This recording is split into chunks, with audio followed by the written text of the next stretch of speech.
Baik, perkenalkan nama saya Mira Oktaviana, NIM 19110416856, semester 4, dosen Ade Mursalin SEMM, mata kuliah Analisis Lingkungan Bisnis. Di sini saya akan meringkas dan menjelaskan dari buku Analisis Lingkungan Bisnis yang terdapat di bab 4 yang berjudul Politik, Privat, dan Tekanan Sosial. Baiklah, di sini politik privat dan lingkungan non-pasar. Politik privat dapat membentuk lingkungan non-pasar dengan beberapa cara. Pertama, mereka yang memenuhi politik privat dapat mengidentifikasi isu-isu tentang manajemen mana yang tidak disadari atau belum dipahami. Dalam kasus kemungkinan risiko kesehatan dari radiasi telepon seluler. Dengan demikian pula,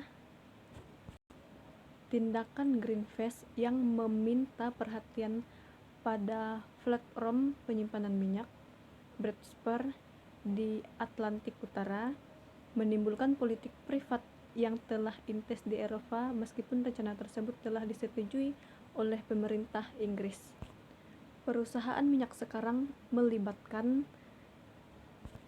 pemangku kepentingan dan LSM serta pemerintah dalam mengembangkan rencana pembangunan anjungan minyak. Isu-isu yang diangkat oleh kelompok ini dan diprihatinkan yang mereka ungkapkan mungkin mengarah pada pengolahan yang lebih efektif dan bertanggung jawab. Kedua, aktivis sosial dan LSM dapat memenuhi perorganisasian kepentingan dengan membentuk kelompok pengawas dan akomodasi dan dengan memobilisasi orang untuk bekerja demi mencapai tujuan mereka. Kelompok-kelompok ini telah berperan dalam memperjuangkan perlindungan lingkungan, konsumen, serta hak sipil dan hak asasi manusia.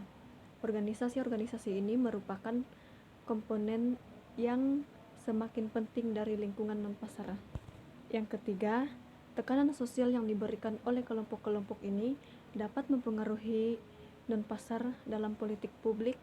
Tindakan mereka telah menghasilkan undang-undang baru, otoritas regulasi yang diperluas, perintah pengadilan, aktivitas pengawasan legislatif, dan inisiatif cabang eksekutif. Kelompok-kelompok ini adalah penggerak utama di balik pembentukan Badan Perlindungan Lingkungan dan Komisi Keamanan Produk Konsumen dan Tenaga Kerja terorganisir bekerja untuk membentuk administrasi keselamatan dan kesehatan kerja. Dalam politik privat, para aktivis telah mendorong pembentukan labor acquisition dan prosuidership tentang praktik ketenaga kerjaan di pabrik, pakaian, dan alas kaki di luar negeri dalam pemanenan kayu, serta pengelolaan hutan masing-masing. Peraturan swasta ini berkembang bagi alternatif dari peraturan pemerintah. Keempat, individu, kelompok kepentingan, dan aktivitas memberikan informasi yang mempengaruhi politik publik dan swasta. Silen Fring Russell Carson memicu gerakan lingkungan dengan menarik perhatian pada efek berbahaya DDT. Aktivitis di Earth Island Institute memicu kemarahan publik dan boikot produk tuna ketika mereka membuat film menakjubkan lumba-lumba tenggelam dalam jaring yang digunakan untuk menangkap tuna, seperti dibahas di bab 20. Evolusi politik privat. Politik privat yang dipimpin oleh aktivitas sosial telah berkembang selama beberapa dekade terakhir, selama tahun 1970-an dan 1080-an. Para aktivis terutama berfokus pada politik publik, mencuri undang-undang dan peraturan untuk memaksa perusahaan mengubah praktik mereka. Aktivis sering kecewa dengan lambatnya kemajuan yang dicapai. Mengadopsi strategi yang berbeda, mereka memutuskan untuk menantang perusahaan secara langsung untuk memaksa mereka mengubah praktik mereka. Para aktivis beralih ke kampanye perusahaan yang menggunakan taktik konfrontif untuk menekankan perusahaan target mereka. Kampanye ini ditunjukkan kepada perusahaan yang perilakunya ingin diubah oleh para aktivis. Bab ini membahas tentang Shell, Greenpeace, dan Brin Spear serta Nike di Asia Tenggara yang berpusat pada kampanye perusahaan yang masing-masing dipimpin oleh Greenpeace dan Serikat Pekerja dan LSM Hak Asasi Manusia. Kampanye perusahaan seringkali berhasil ketika mereka menargetkan perusahaan dengan reputasi atau ekuitas merek yang dapat dirugikan oleh perhatian media yang diberikan. Para kampanye dan klaim para aktivis mengatur kampanye perusahaan dan pasar untuk memajukan isu-isu dalam agenda mereka. Dan komponen yang sering dari kampanye adalah boikot. Beberapa boikot lebih simbolis daripada nyata, tetapi banyak yang menarik perhatian media dan publik.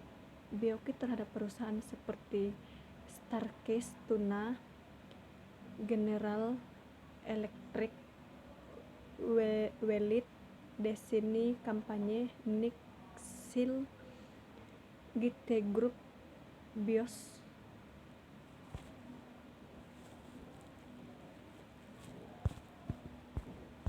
Kesit, dan Coca-Cola telah menarik perhatian nasional dan internasional. Perusahaan Walt Disney menjadi sasaran beberapa boikot. Kondisi media Hispanik nasional mengadakan boikot karena rektor Disney dalam memperkerjakan orang Hispanik. Konvensi Baptis Selatan mengadakan boikot untuk memprotes keputusan Disney untuk memberikan tunjangan karyawan kepada mitra domestik gay dan lesbian. Kelompok Disney karena kondisi kerja di pihak pabrik pemasok Asia. Taktik yang digunakan dalam kampanye akan dibahas lebih detail di bagian akhir bab ini. Tetapi taktik tersebut dapat melibatkan pengembangan sipil, serangan media, boikot, dan tindakan yang dimaksud untuk merusak reputasi dan merek. Banyak dari taktik ini mirip yang digunakan oleh serikat pekerja.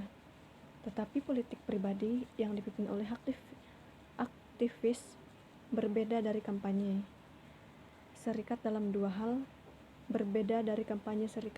hal penting. Pertama, tidak seperti serikat pekerja, aktivis sosial tidak terkait dengan target mereka oleh pasar dan karenanya tidak memiliki kekuatan pasar langsung atas target mereka. Kedua, serikat pekerja terlibat dalam politik kampanye pemilu dan kontribusi kampanye. Inovasi kedua politik swasta muncul pada tahun 90-an ketika beberapa LSM memulai mengadopsi pendekatan komparatif daripada konfrontatif, di mana mereka bekerja dengan perusahaan untuk mengurangi ancaman manusia dan meningkatkan kesejahteraan sosial. Baiklah, terima kasih.